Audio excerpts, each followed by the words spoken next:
O livro de Juízes nos traz muita coisa interessante. Uma época triste, episódios terríveis aconteceram, mas também marca uma era de degradação espiritual. Porém, era a distribuição que Deus tinha determinado para o seu povo na Terra Prometida. Será que Deus estava errado porque aquele modelo não deu certo? O Deus eterno designou aquela terra que Deus chamou terra de Canaã para o seu povo escolhido. Canaã era o neto de Noé, que parece que foi ele que inspirou o pai Cã a rir e zombar de Noé. Este ato contra a autoridade foi considerado muito sério pelo Senhor e Noé amaldiçoou o neto Canaã. E ele tomou posse ali de toda aquela terra e Deus disse, vai sair dali, porque essa terra eu dei para a descendência de Abraão através de Isaque. E essa luta continua até hoje por aquela terra prometida por Deus. Quando Israel tomou posse da terra toda, não soube o que fazer. A ordem de Deus era que ele se espalhasse e conquistasse cada pedaço de terra, consolidasse a posse sobre aquele trecho, que o povo se mantivesse unido e que caminhasse para o aperfeiçoamento e a santificação espiritual. Nada disso aconteceu. Eles se deram à ganância, ao pecado, se esqueceram de Deus, deixaram a religião de lado, se embrenharam pelo caminho do pecado, fizeram aliança com os povos que estavam lá, que tinham restado, não os expulsaram, adotaram os costumes e as religiões daqueles povos. Foi um fracasso total. Deus mandou muitas vezes juízes e os juízes despertavam o povo se voltava para Deus. Muita coisa aconteceu, mas o geral era que o povo espalhado brigava entre si e se afastava de Deus cada vez mais.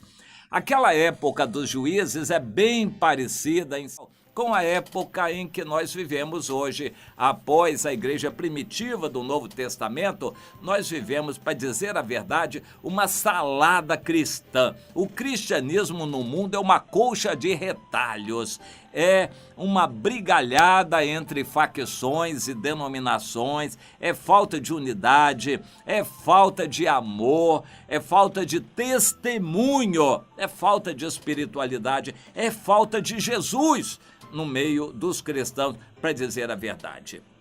Eu estava preocupado, pensativo e até assim muito dolorido com relação à situação dos refugiados sírios, milhões que tinham sido obrigados a fugir de suas casas, principalmente os cristãos. A maioria dos refugiados da Síria é constituída de cristãos. E eu fiquei a perguntar, meu Deus, eles levam o nome de cristãos, porque o Senhor não os defendeu?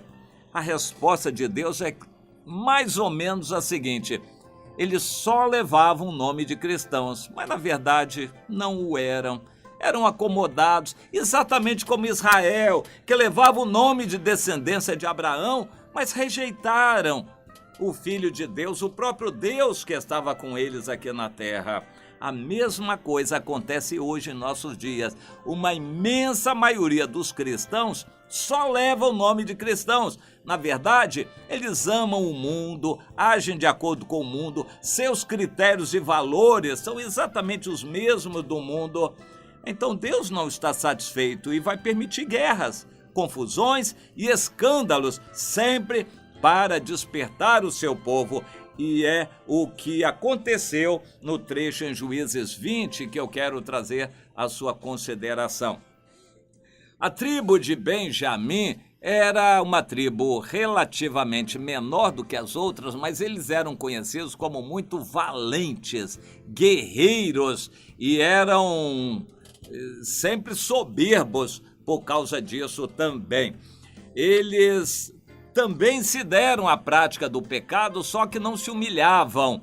O resultado foi que Deus permitiu um escândalo acontecer. Houve um certo levita que resolveu dar uns pulinhos fora de casa, arranjou lá uma moreninha, se apaixonou pela moreninha, mas não quis casar com ela, quis fazer uma união estável, não quis acertar a vida dele. Tudo inadmissível aos olhos de Deus. O Senhor não se agradou daquilo. Ele, pelo jeito, não quis assumir um compromisso de casamento. Ela, lá pelas tantas, se enjoou dele e foi embora de casa.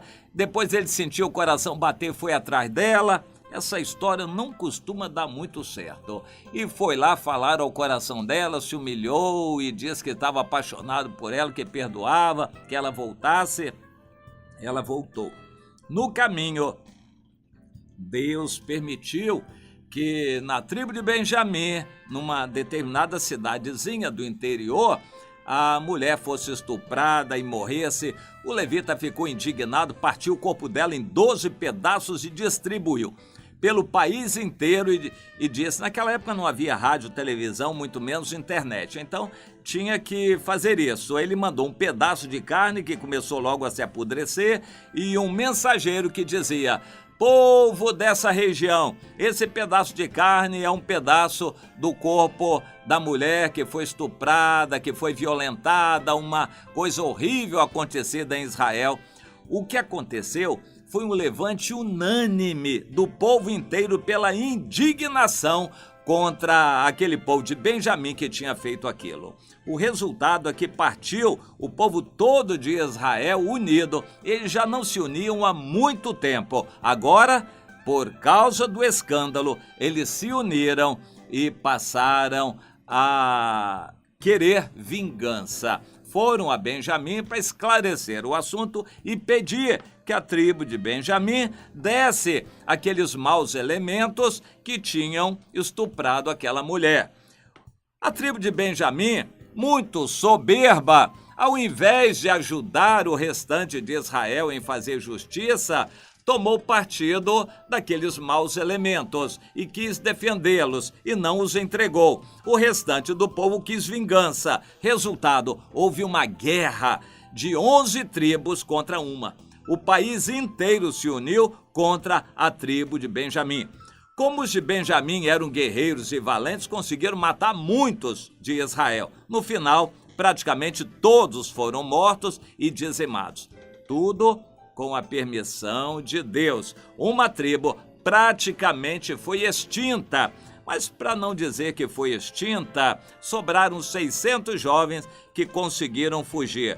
Depois de algum tempo, o restante do povo teve pena daqueles 600 e inventaram um jeito lá de arranjar mulheres para eles constituírem família e habitarem de novo o território de Benjamim. Isso deu certo, a tribo foi recomposta, anos mais tarde foi a tribo que deu o primeiro rei de Israel. Você se lembra dessa história? Quem lê a Bíblia se lembra disso tudo. Mas eu quero focalizar aqui o seguinte, neste capítulo 20 de Juízes, aquela guerra foi terrível, ali morreu aproximadamente 100 mil pessoas naquela guerra, e até mulheres e crianças, velhos e doentes também. Morreu muita gente naquela guerra desnecessária. Será que era desnecessária? Aquela guerra foi, na verdade, o preço que o povo teve que pagar para unir novamente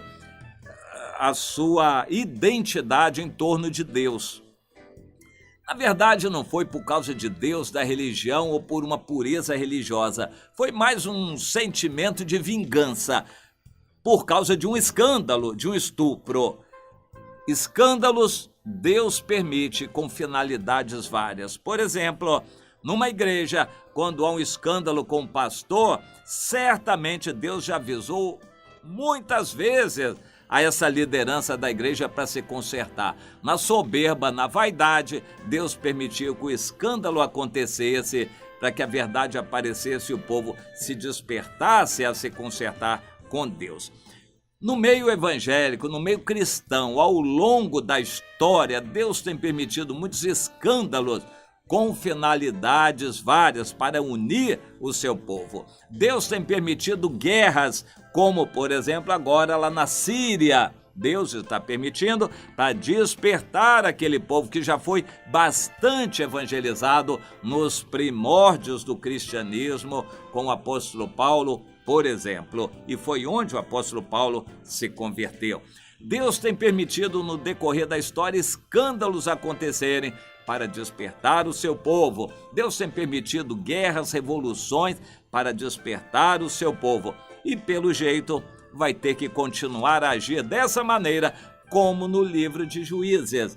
Mas eu estou antevendo agora, no Brasil, uma necessidade muito grande, preste atenção, de escândalos para o povo de Deus se despertar. Se não se desperta na prosperidade, vai se despertar na dor e na necessidade, e é o que vai acontecer no Brasil. Tudo de mal que acontecer, você vai saber, tem um endereço certo, é por causa e para despertar o povo de Deus, que é o sal da terra, é a luz que deveria iluminar o Brasil. O povo de Deus é o responsável, preste atenção, por tudo que vai acontecer. Deus tem um propósito benéfico lá na frente. Infelizmente, lá na frente inclui uma série de problemas, dores e mortes no meio desse caminho todo. Tudo que acontecer ao Brasil é de Deus para despertar o seu povo.